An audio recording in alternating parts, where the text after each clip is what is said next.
તાળીઓથી વધાવો ભાઈ.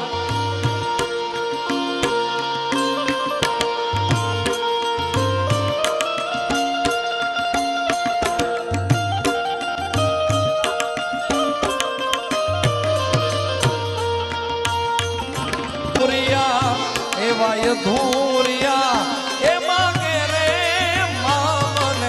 કારણ કે આ દુનિયા એવી છે ભાઈ કે માતાજી ભગવાન જેની પાસે આ કડીમાં મને જે સમજણ એ વાત કરું યાર, એટલે મને રોવ આવ્યો કે માતાજી ભગવાન પાસે માનતા માની હોય ભાઈ, અને કદાચ માનતા અંદરનો ભાવ નાભીનો નાદ ન હોય તો પૂરી કદાચ થઈ હોય કે ન થઈ હોય, પૂરી નો થાય ને તો રાતોરાત માતાજી બદલી નાખે છે. આ એવી દુનિયા છે યાર. હા, અને પાછા પરચાની વાત કરે.